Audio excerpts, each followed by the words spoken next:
Good everyone, welcome to this video. And today, well, I thought I'd do a two-in-one. Now, for those of you that don't know, I've been working on the PT-76 tanks, the amphibious light tanks that Russia and China both get. And I thought instead of doing two separate videos on basically two identical tanks, sorry. So I've got a ulcer underneath my tongue. It's not a mouth ulcer, so to speak, but it's just one that sometimes gets on my tongue. It just runs in the family, unfortunately. That citric acid that you recommended, Harry Feet, it works a treat, is all I'll say, but not for the ones underneath the tongue. But I thought I'd do one for the PT-76B and the PT-76, obviously in the Chinese tech tree. So let's go over the differences and let's go over the vehicles as a whole. So the PT-76 as a whole is an amphibious light tank, and it is armed with a 76mm D56TS gun. Well, this one is. Now, there's a big difference between a T and a TS. You'll find out in a moment. Now, I'm only going to be showing gameplay of one of the tanks, just to point out. I'm not going to be showing both, otherwise we'll be here for at least 40 minutes, and I don't think people have that time. So in terms of engine power and top speed, they're exactly the same, 240 horsepower at 2100 RPM, and a top speed of 27.3 miles an hour. Pretty reasonable.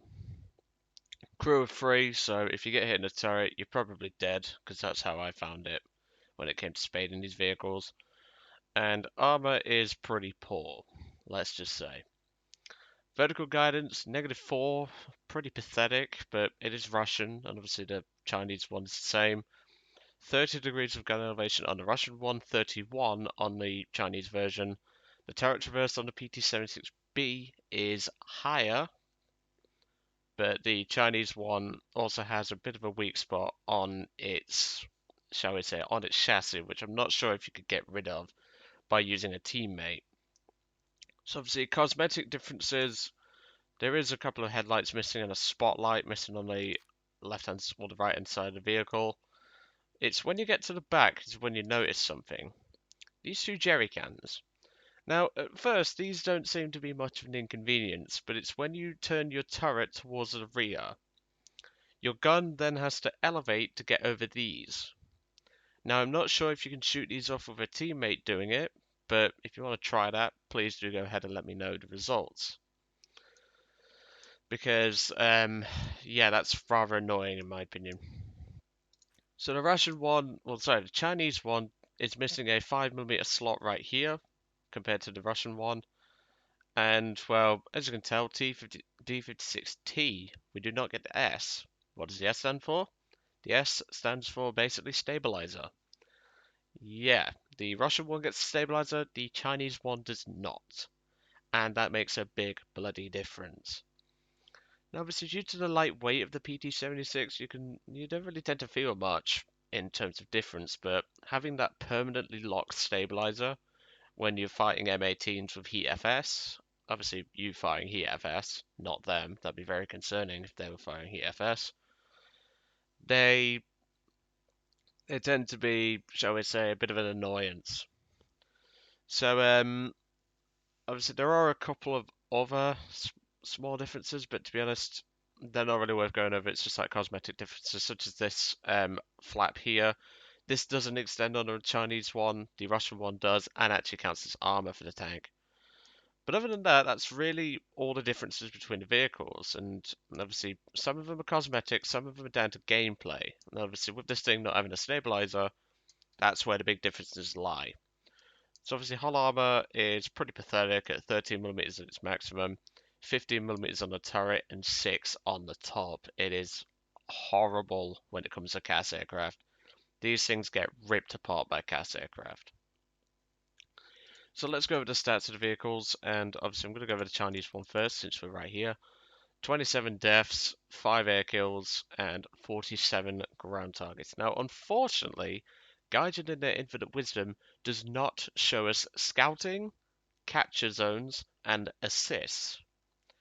That's where the majority of my work did for this tank. I did a lot of scouting, which is unlike me. I don't tend to do that sort of stuff. I'm more the kind of person to take an M24 Chavy and go in and brawl with it. Well, not brawl as in like the sense of going in and just completely wrecking house, but being a bit more adventurous for something like a Chaffee. With the PT-76, you cannot do that. 50 cals will slice through you like it's going out of style, and revenge bombers are very common. So let's go to the Russian one, and we've got 24 deaths, 2 air kills, and 55 ground targets. Again, majority of points were done by scouting, assists, and zone captures. So just bear that in mind. So if I was to suggest which one to use overall, the Russian one is better for the most part. But I believe the gameplay I'm going to show you today is the Chinese one, if I remember rightly. But yeah, I managed to get the Russian one done first, so that gives you an idea. Let's quickly go over the ammo because obviously we want to get into it. The night vision is only for the driver, so you cannot use it in gun sight. You can only use it outside of gun sight or in driver's view. So stock round, APCR gets a bit of a bad rep, well deserved, so I'll say. It was not great, to say the least. I got a couple of kills with it, but it's all about shot placement. The APHE round I didn't bother using because obviously look at the penetration, 98mm, and you're going to be finding a lot of tigers and shit like that. So it's not really advised. If you're fighting against 76 Shermans with their side to you, load this shell. It's actually pretty effective from what I've been able to find in the test drive. However, this is the main shell that you're going to be using. BK354M, Heat FS. Now, it's my first use of Heat FS, and well, let's just say I'm very impressed. Now, obviously, there is a high chance to ricochet on angled surfaces, specifically when it gets to around about 70 degrees. These shells are very vulnerable to bouncing, but just don't worry about that because the majority of targets will either have slightly sloped armor or not sloped armor at all, such as tigers. I do find it if you hit a panther directly in the center of the frontal plate, it tends to one-shot it. See what you think. And obviously the final shell is high explosive, which is just irrelevant. I won't go over the machine gun, but let's just say it's a significant upgrade from the DT machine gun. So, yes, it is the Chinese one. I remember this battle now. But let's just say I think these are good vehicles. To say they get a bit of a bad rep, it's just I think their bad rep is a bit overly stated. Yes, the stock grind can be a bit harsh on it, but I don't know. I don't think this tank deserves the bad rep that it does get.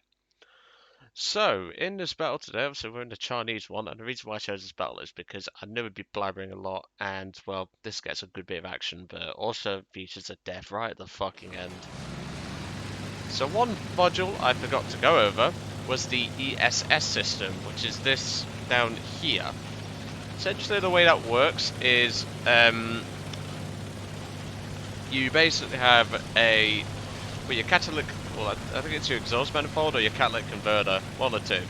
Essentially, the way it works is it pours, obviously petrol or diesel or whatever this thing's running on, pours it onto the hot area, which obviously evaporates it and creates smoke.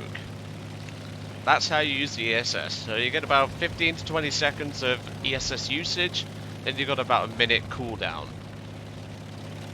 It's very handy for getting out of situations. Obviously, you won't be able to fire smoke in front of you, or the smoke won't be able to go in front of you due to the actual position of your exhaust and everything. You can see your exhaust just over the left hand side, just in front of the left jerry can. Obviously, I will obviously have to point out when I'm scouting, because I'm not sure if it will come up in the replay. I think it does, but I can't say really long. But like I said, in the Chinese one, you've got to watch those rear jerry cans because they are a pain. But the way I played this thing was actually rather unaggressively. You may notice I'm going to the outside of the map. Obviously this is a conquest map and my team are going to be fucking useless as per usual. I had a lot of bad teams, let's just say. So much so I wanted to have an aneurysm. Like, I thought I was going to have an aneurysm, as Harry Pete was once telling me that I might have. I nearly did, buddy. Don't worry. These tanks, well, the tanks didn't break me, the teams sure fucking did. The teams were terrible. So, obviously the mobility off-road is pretty okay. I mean, it's not going to be an M18, but... Now, obviously, I believe at that point, the scout failed, and the scouting system in War Thunder is pretty shit. Even though I pointed it directly at the turret of that M18, it didn't count. So you get about a minute to a minute and a half cooldown on your scouting, which I think is a load of bollocks, personally. So I was originally going to park there, but then I realised, no, that's not really preferred for this sort of vehicle due to the exposure. So this is a spot where I've managed to find myself. B4 is actually pretty good for this sort of vehicle. Now I do have a VFW with me who is going to be, well, he's going to be somewhat useful. Until he turns out to be blind as a bat. But obviously there is a jumbo, which, fun fact, the Heat FS will slice through that like it's going out of style, but the jumbo will slice through you like it's going out of style with its 50 cal. Trust me. Obviously the PT-76 can get hull broken, so you've got to take that into account. The most common hull breaks I get are through the engine, but most of my deaths were from aircraft, as you can probably expect. Obviously I do die in this battle right at the end, but I'm not going to bullshit. But I'm not going to show it because, well, I need to go over the tank as a whole. I might do if I'm feeling nice, but it's nothing special. I just get a shell in the face by an M18. But obviously at this point I can now scout. So I've scouted the jumbo over there, and I believe I scouted another tank over there. So I'm communicating in chat with the VFW, and he takes out that jumbo. And it's at this point where I scout that Sherman over there, that M4A2. At least I think it's an M4A2. It might be an M4A3, whatever. But yeah, it's an M4A2. I do fire, and obviously the Heat FS, if it hits a surface where it cannot go through, such as a bush, fence, or a tree, it will detonate. That you have to take into account. So there's the M18 that's just taken out my VFW ally.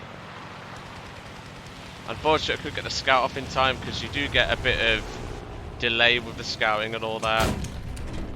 I just missed this M19. I believe you see him later on. I think that's the guy I killed later. Now the reload rate on this gun, to say it's 76mm, is rather appalling. With a base reload of around about 10 to 11 seconds, it's pretty dang pathetic, to say the least. Let's just say you're not going to be throwing out shells of Heat FS left, right and centre, because it's just not going to happen. I think the maximum reload is about 8 seconds. Now, due to me being in this position, not many players would expect it, so the planes aren't exactly looking for me. We've got 4 enemy aircraft up, but it's not going to be a plane that kills me. As I said, it's the M18 towards the end. But as you can see, my team has been absolute dog shit. They've let M18s get on their flank. They've been completely spanked for the most part, and the enemy team has complete control over the capture zone and everything else. Obviously this whole battle is pretty much what I spent doing most of the time in the PT-76, and that's scouting. That's really the best way to play this thing. Get yourself in a nice position and scout. So obviously I've just scouted that M19 there. Anti-aircraft vehicles are very fucking dangerous, let's just say that. But obviously here comes an M18 who obviously did not see me because I'm hidden behind this rock. I turn the turret and, well, Heat FS works like a charm. First kill. Obviously, as you saw there, hull break. It is a guaranteed hull break on M18s and M19s as long as you hit the hull. It does sometimes work for the hull or the tracks on a M18, but don't rely upon it. Just go for the hull, and it's a guaranteed hull break. So I was thinking about, well, obviously I've just scouted that Sherman, and what I was doing here, I was being rather cheeky. I was waiting for the Sherman to not look, and then I was going to nail the M19. So obviously I saw the M19 is moving along. The Jumbo is obviously not... I don't know how I missed that, to be honest. But obviously the M19 gets blown up. I do get the assist on him. And well, the Sherman, sorry, is... Well, he's hit, but I decided to finish him off. And there we go, second kill. But just look at my team. I scout that Stuart, who is about to enter our spawn, but our team's not going to do anything about it. And here comes a Jumbo, which just ricocheted a shot from a Panther. And let's just say Heat FS against a Jumbo, really dang effective.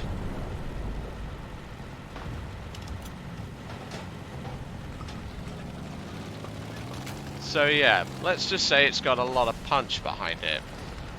Obviously, spaced armor will nullify the effects of the shell itself, so that you have to take into account, and a whole lot of other things. It is just an absolute arse to deal with. And, well, let's just say aircraft as a whole are just going to be your biggest nightmare.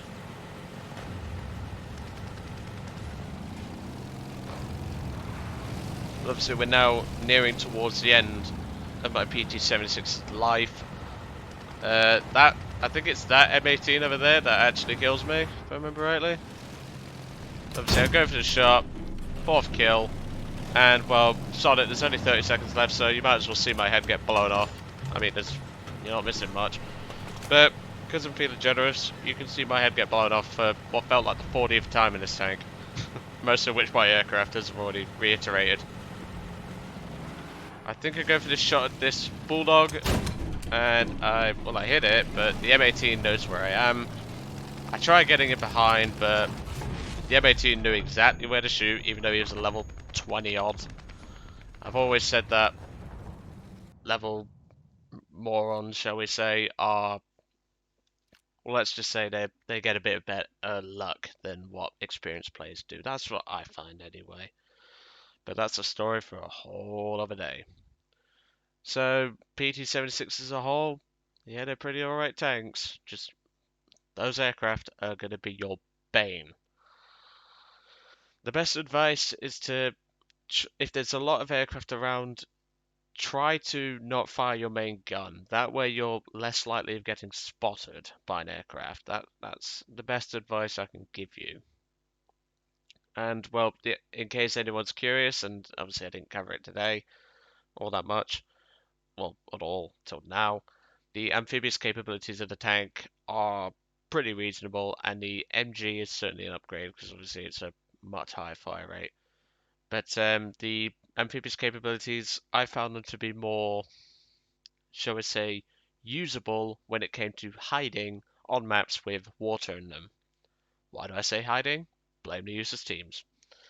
But anyway, I'm going to let you guys off. I hope you enjoyed today's video on the PT-76s. Obviously, I did the Chinese one in the video or the gameplay, but they're pretty much exactly the same, as I've already said. But I think they're worth your time. Like I say, the APCR is a bit of a painful grind, but once you get that Heat FS, it's a joy to play. I'll let you guys off, and I'll see you all on the next one.